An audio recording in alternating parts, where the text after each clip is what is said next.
Assalamualaikum warahmatullahi wabarakatuh. Selamat pagi Pak Susanto dan teman-teman. Kami dari kelompok 3 yang beranggotakan saya Fiska Pradia dengan NIM F02200020, Fitro dengan NIM F02200042, dan Fareta dengan NIM F02200045 akan mempresentasikan mengenai praktik penetapan harga.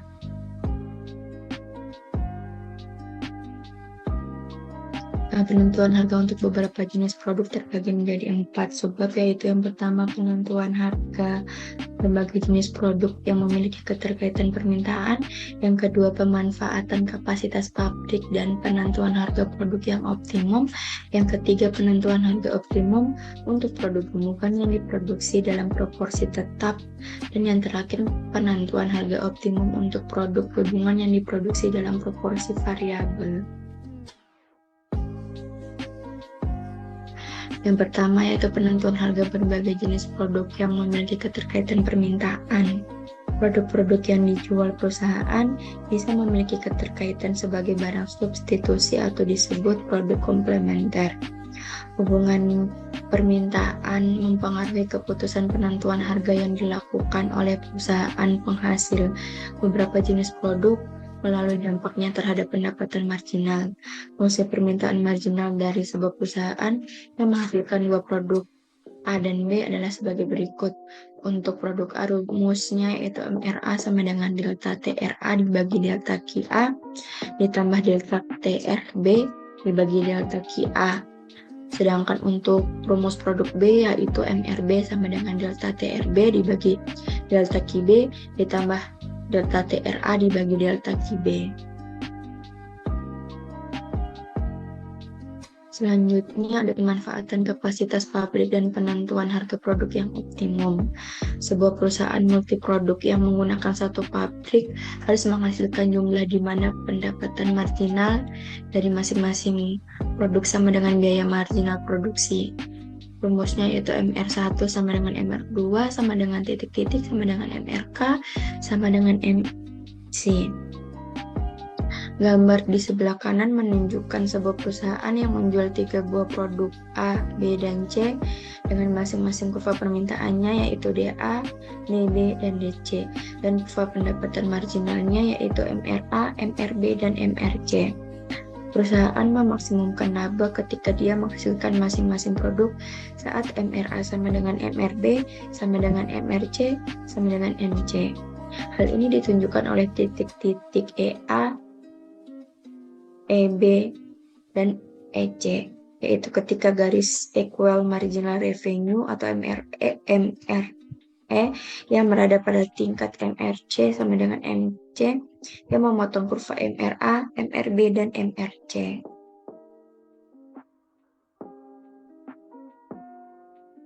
Selanjutnya penentuan harga optimum untuk produk gabungan yang diproduksi dalam proporsi tetap. Ketika produk-produk yang dihasilkan secara gabungan dalam proporsi yang tetap, produk-produk tersebut harus dianggap sebagai sebuah paket produksi. Di sisi lain, produk yang dihasilkan secara gabungan bisa saja memiliki permintaan dan pendapatan marginal yang berdiri sendiri. Dalam gambar tersebut, DA dan DB mewakili kurva permintaan atas produk A dan B yang dihasilkan secara gabungan dalam proporsi 1:1. Kurva pendapatan marginal yang berhubungan dengan permintaan adalah MRA dan MRB.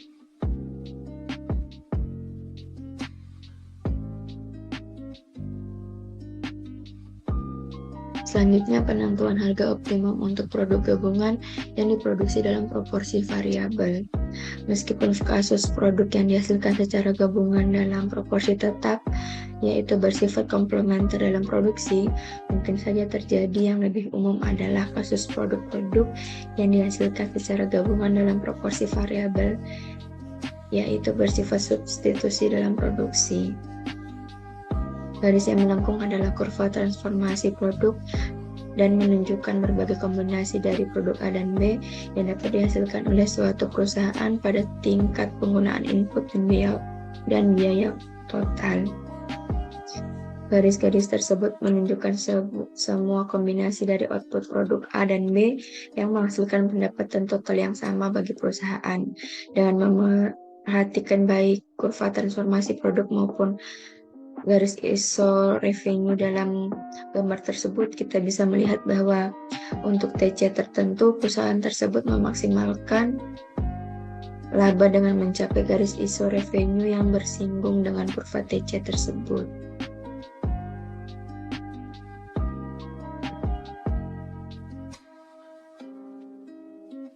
Selanjutnya, diskriminasi harga.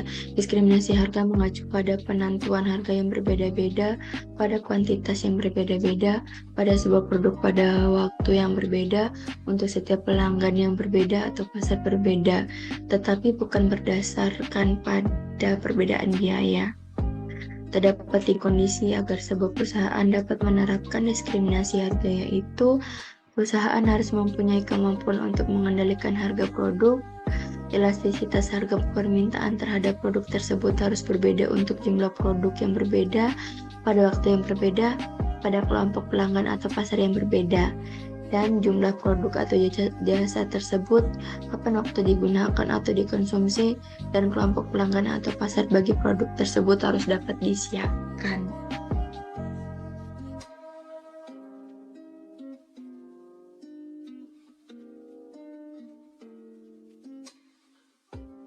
Baik, selanjutnya mengenai diskriminasi harga tingkat pertama.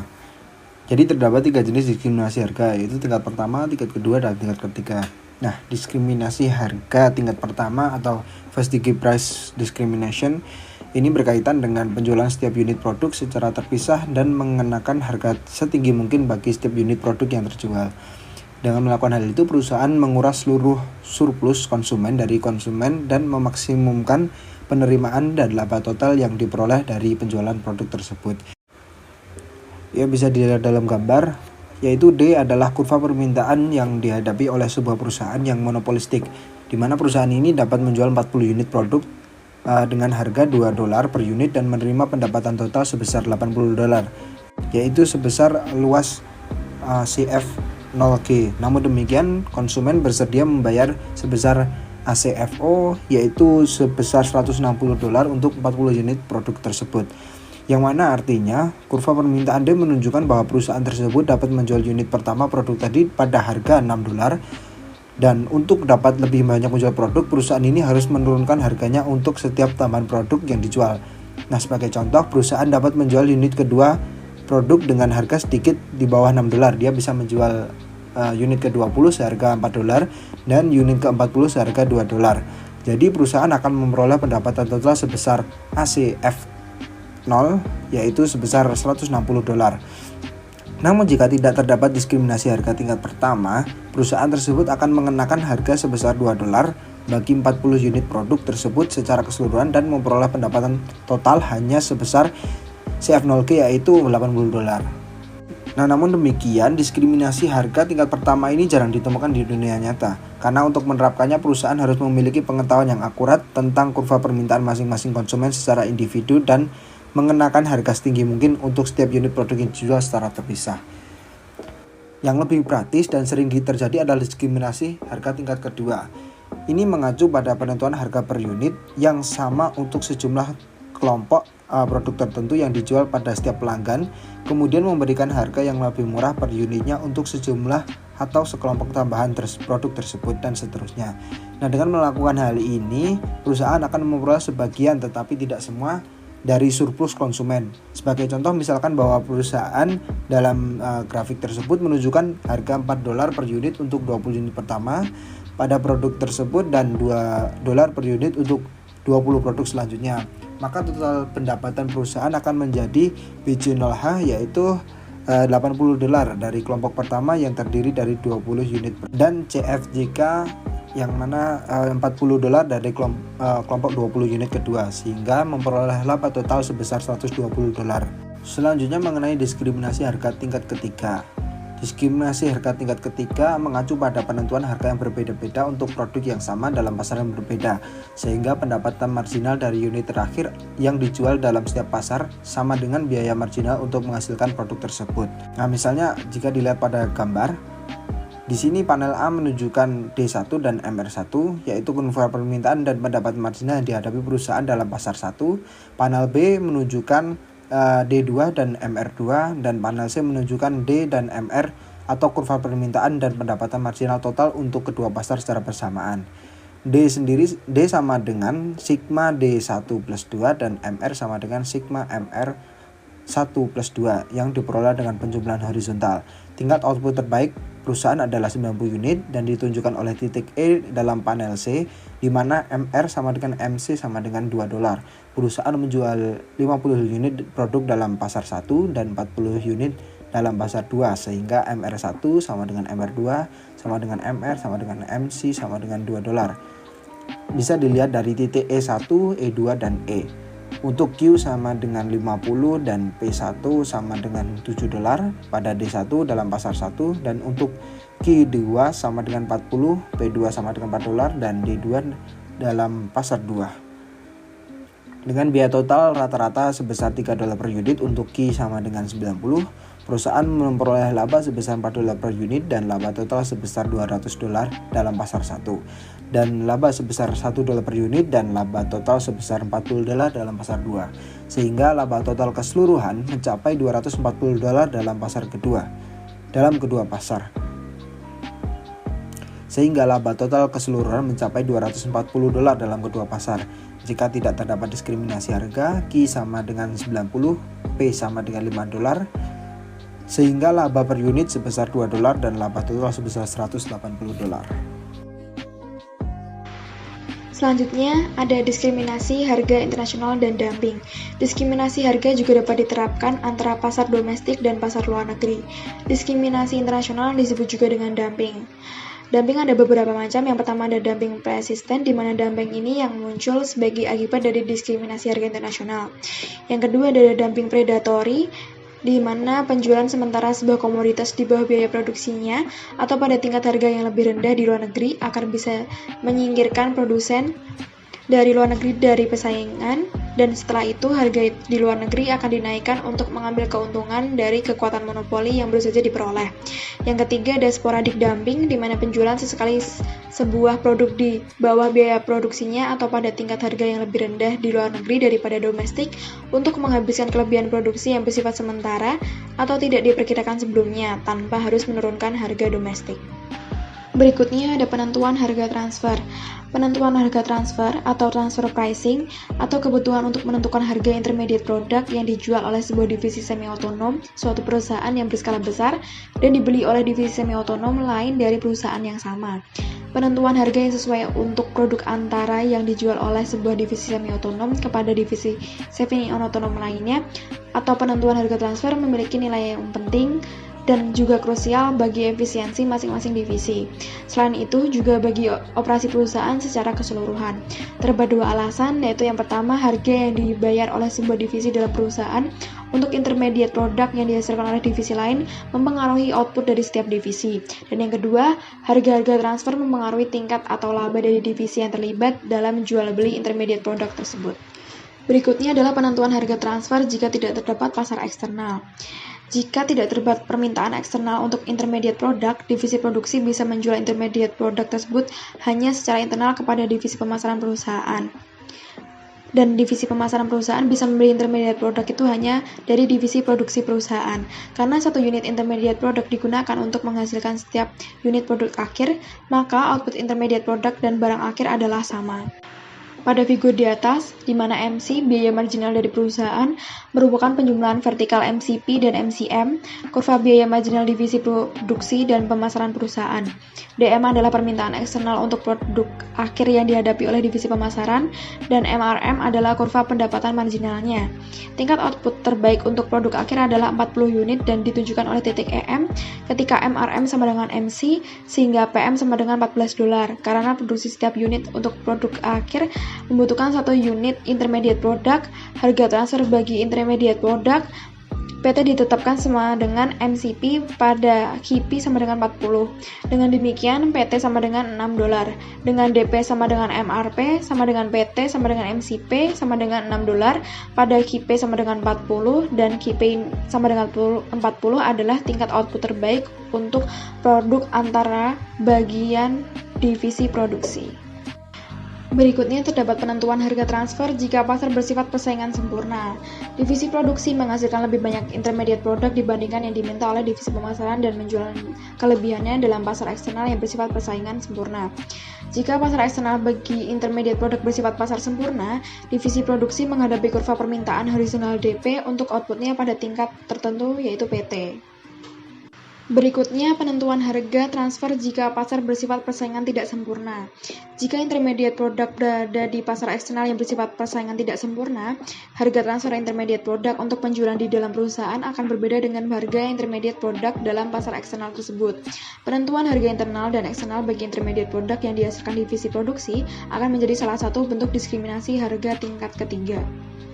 Berikutnya, penentuan harga biaya plus. Penentuan harga biaya plus atau markup pricing atau full cost pricing, di mana perusahaan yang pertama kali bisa memperkirakan biaya variabel rata-rata atau AVC untuk memproduksi atau membeli dan memasarkan suatu produk untuk tingkat output yang normal atau standar. Dan yang kedua, perusahaan bisa menambahkan kepada AVC tersebut biaya overhead rata-rata sehingga memperoleh perkiraan biaya rata-rata yang dialokasikan secara penuh. Ketiga, perusahaan terhadap biaya rata-rata yang dialokasikan secara penuh, perusahaan kemudian menambahkan sebuah markup biaya atau markup on cost dengan rumus M sama dengan P minus C dibagi C. Dan yang keempat, perusahaan memperoleh harga dari produk, yaitu P sama dengan C dikalikan 1 plus M. Selanjutnya, evaluasi terhadap penentuan harga di atas biaya. Penentuan harga biaya plus dikritik karena mengabaikan kondisi permintaan. Namun, karena telah ditunjukkan bahwa perusahaan biasanya menentukan markup yang lebih tinggi terhadap produk yang menghadapi permintaan yang kurang elastis dibandingkan produk yang memiliki permintaan yang lebih elastis, dapat ditujukan bahwa produk penentuan biaya plus akan menyebabkan terjadinya harga yang mendekati permaksimuman laba. Formulanya dari evaluasi ini adalah sebagai berikut. Analisis inkremental dalam penentuan harga. Perusahaan harus mengambil tindakan jika peningkatan pendapatan tambahan dari tindakan tersebut melebihi peningkatan biaya tambahan dari tindakan tersebut. Perusahaan harus mengubah harga produk atau outputnya, memperkenalkan produk baru atau versi baru produk tertentu, menerima pesanan baru, dan lain-lain jika peningkatan dalam pendapatan total atau pendapatan inkremental dari tindakan tersebut melebihi peningkatan dalam biaya total atau biaya inkremental. Analisis inkremental yang tepat bisa diperoleh jika seluruh perubahan langsung dan tidak langsung dalam penerimaan dan biaya akibat sebuah tindakan tertentu turut diperhitungkan. Praktik penentuan harga lainnya. Praktik penentuan harga lainnya bisa bermacam-macam, bisa dimulai dari two-part tarif, kedua tying, ketiga bundling, percentage pricing, price lining, skimming, dan value pricing. Selanjutnya yaitu penggunaan manajerial dari diskriminasi harga yang diambil dari buku Erlen. Selanjutnya ada motivasi diskriminasi harga. Pada gambar tersebut menunjukkan harga dan kuantitas yang memaksimalkan laba untuk perusahaan monopoli harga tunggal. Dengan membebankan harga PM, perusahaan monopoli menjual unit QM. Tetapi selain pelanggan yang harga reservasinya adalah PM, semua pelanggan pembelian lainnya di area AB, kurva permintaan menilai barang dengan harga lebih tinggi dari PM. Tetapi mereka hanya diminta membayar PM untuk barang tersebut. Motivasi mereka adalah mendapatkan keuntungan tambahan di area V dan area X ditambah Z. Jika manfaat dari mendapatkan keuntungan itu melebihi biaya untuk melakukan penetapan harga yang canggih lebih mahal untuk diimplementasikan daripada penetapan harga tunggal yang sederhana, maka manajer harus melakukannya. Selanjutnya, diskriminasi harga terbagi menjadi 3. Yang pertama, diskriminasi harga tingkat pertama, yang kedua diskriminasi harga tingkat kedua, dan diskriminasi harga tingkat ketiga. Diskriminasi harga tingkat pertama, jika manajer dapat dengan sempurna mendiskriminasi harga, mereka akan menagih konsumen di segmen AB harga reservasi mereka, menangkap semua surplus konsumen dan mengubahnya menjadi surplus produsen, yaitu keuntungan biaya variabel. Salah satu hasil yang menarik dari diskriminasi harga Tingkat pertama adalah bahwa mereka menghasilkan keluaran yang sama seolah-olah pelaku monopoli berada dalam pasar persaingan sempurna, yaitu kice. Manfaat diskriminasi harga tingkat pertama karena outputnya sama di setiap skema penetapan harga. Kesejahteraan sosialnya identik. Untuk diskriminasi harga tingkat pertama ini, manajer biasanya harus memiliki jumlah pembeli yang relatif kecil dan harus dapat memperkirakan harga maksimum yang bersedia mereka terima.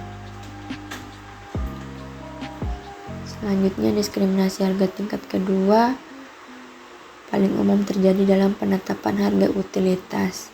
Menurut beberapa otoritas, diskriminasi harga tingkat 2 memainkan peran penting dalam jadwal tarif yang dikenakan oleh banyak utilitas publik seperti gas, air, listrik, dan lain-lain.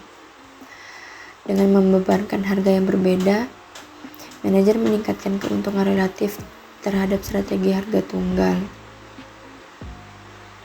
Karena diskriminasi tingkat 2 terjadi pada tingkat kelompok dan bukan pada tingkat individu, konsumennya mempertahankan beberapa surplus.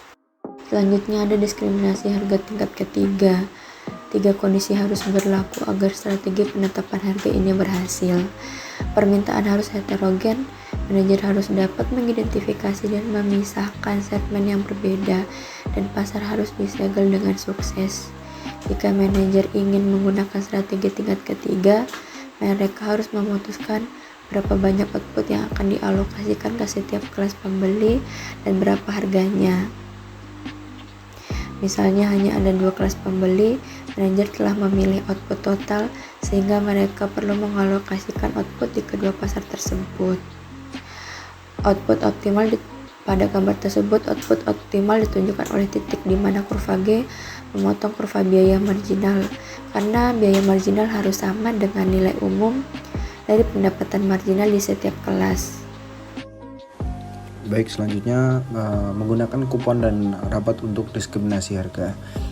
Jadi salah satu cara manajer dapat menerapkan strategi diskriminasi harga adalah dengan kupon dan rabat. Pada dasarnya perangkat ini mengurangi harga produk. Dari 332 miliar kupon yang didistribusikan di Amerika Serikat pada tahun 2010, hanya 3,3 miliar yang ditebus. Dari konsumen, 78,3% melaporkan penggunaan kupon pada tahun 2010. Segmen permintaan ini lebih sensitif terhadap harga dan berada di bagian kurva permintaan yang lebih elastis. Oleh karena itu, manajer menggunakan kupon dan rabat untuk mendiskriminasikan harga karena konsumen lain pada bagian kurva permintaan yang kurang elastis bersedia membayar lebih, yaitu membeli barang tanpa kupon. Selanjutnya mengenai harga beban puncak. Jadi permintaan barang atau jasa dapat berubah seiring waktu, minggu, atau tahun. Nah, karena perbedaan sementara dalam permintaan ini digabungkan dengan kapasitas pabrik yang tidak berubah selama siklus permintaan, manajer yang menghadapi kondisi permintaan ini harus mengenakan harga yang berbeda di puncak, yaitu yang tinggi sama dengan PP dan di palung atau yang rendah sama dengan PT. Aturan yang harus diikuti adalah bahwa pendapatan marginal sama dengan biaya marginal.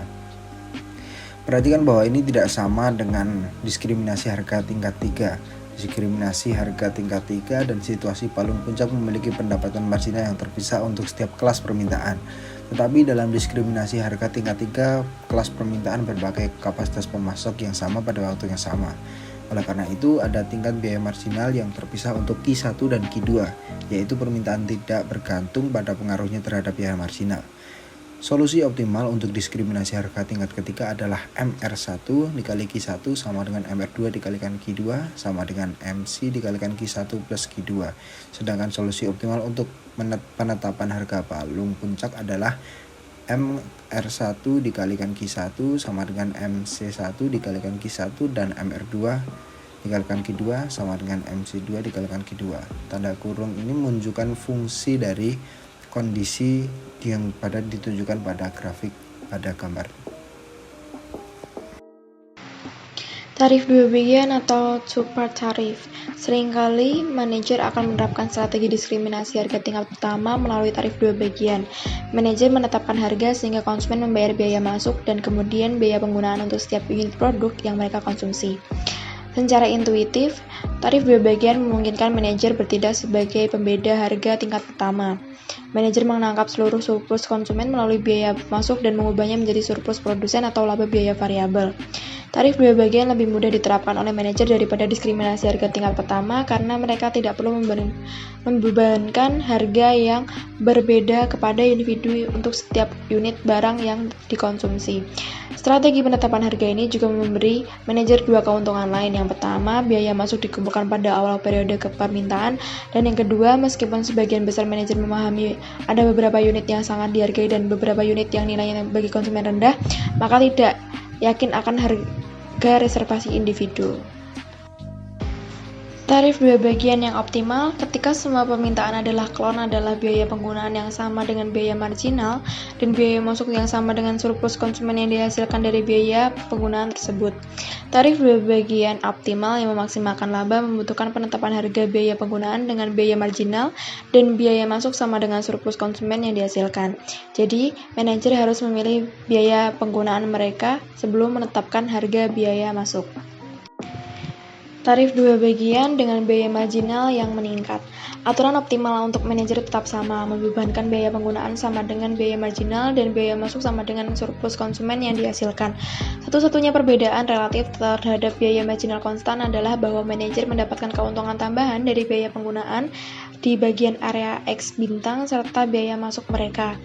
Tarif dua bagian yang optimal adalah membebankan biaya penggunaan P bintang sama dengan biaya marginal dan biaya masuk sama dengan surplus konsumen yang dihasilkan, yaitu A bintang. Laba biaya variabel perusahaan sekarang adalah A bintang plus X bintang karena pendapatan penggunaan perusahaan sekarang melebihi biaya variabelnya, yaitu Y bintang.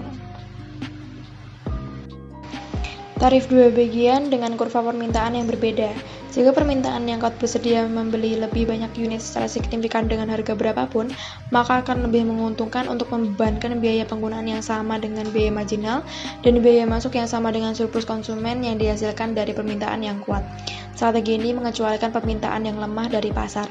Surplus konsumen peminta yang lemah lebih kecil daripada surplus konsumen peminta yang kuat sehingga peminta yang lebih lemah tidak mau membayar biaya masuk. Dari sudut pandangnya, biaya marginal atau entry fee lebih besar daripada keuntungan marginal atau surplus konsumen.